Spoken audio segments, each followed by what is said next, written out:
Bab 6, Pangeran Kecil yang Berkilau. Presiden Lu, ini, pemilik bar memasang wajah penuh kebingungan, dan gagal memahami situasi saat ini. Tatapan Lu Tingxiao menyapu manajer wanita itu, yang wajahnya benar-benar menunjukkan rasa bersalahnya. Dia kemudian mengamati tangga di tanah dan jendela atap yang hanya seukuran anak kecil, dan mampu menebak sebagian besar apa yang telah terjadi. Dia mengangkat tangannya untuk membiarkan semua orang mundur, lalu dia berjalan mendekat dan secara pribadi mengangkat wanita itu. Aroma yang agak sejuk itu bahkan lebih terasa di pelukannya. Melihat Lu Tingxiao sudah pergi untuk menggendong wanita itu, harta kecil tidak menghentikannya, namun wajahnya menunjukkan keengganannya. Dia menunjukkan ekspresi yang mengungkapkan pikiran batinnya. Jika saya tidak terlalu kecil, saya pasti akan menggendongnya sendiri. Rumah sakit rakyat pertama di Beijing. Saat Ningxi bangun, hari sudah keesokan paginya. Hal pertama yang dilihatnya ketika dia membuka matanya adalah pria yang duduk di kursi dekat jendela di seberangnya. Kakinya yang ramping disilangkan dengan sembarangan. Dia mengenakan setelan jas yang pas dengan garis bahu lebar dan pinggang rampingnya, dengan kancing kemeja putih diikatkan dengan cermat ke kerahnya.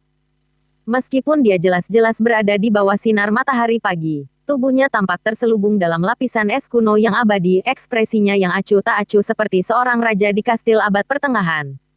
Pria itu sepertinya telah mendeteksi tatapannya, dan tiba-tiba mengangkat sepasang mata sedalam laut itu.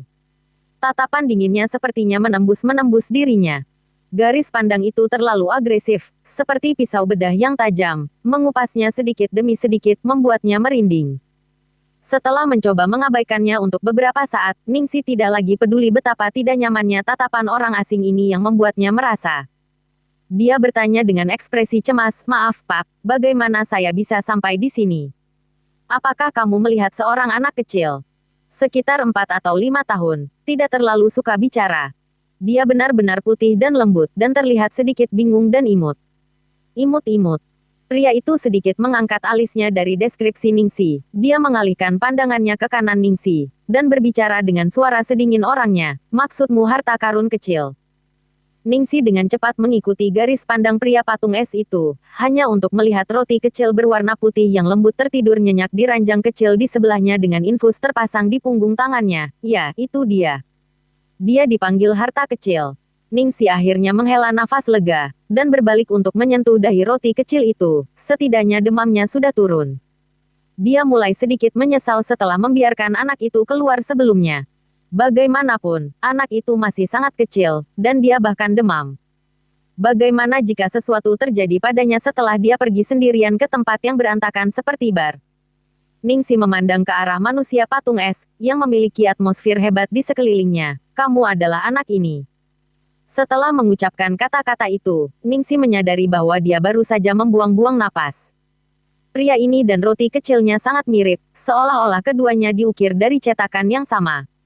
Mereka secara biologis adalah ayah dan anak. "Benar saja," patung es menjawab, "Ayah." "Hei, cantik kecil, kamu sudah bangun. Aku paman kedua harta kecil." Sebuah wajah besar tiba-tiba muncul dari samping, dan Ningxi tanpa sadar mundur sedikit.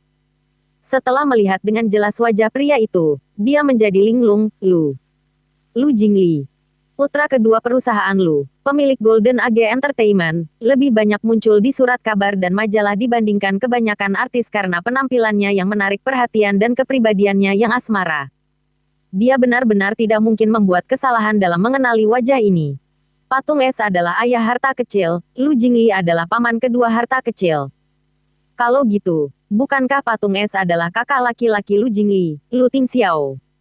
Lu Tingxiao, dewa kekayaan seperti yang diistilahkan oleh masyarakat, dia seperti kaisar ibu kota yang tidak bermahkota. Dia tidak pernah bisa membayangkan bahwa anak laki-laki kecil yang telah dia selamatkan, akan berubah menjadi anak haram legendaris Lu Tingxiao, pangeran kecil emas yang berkilauan.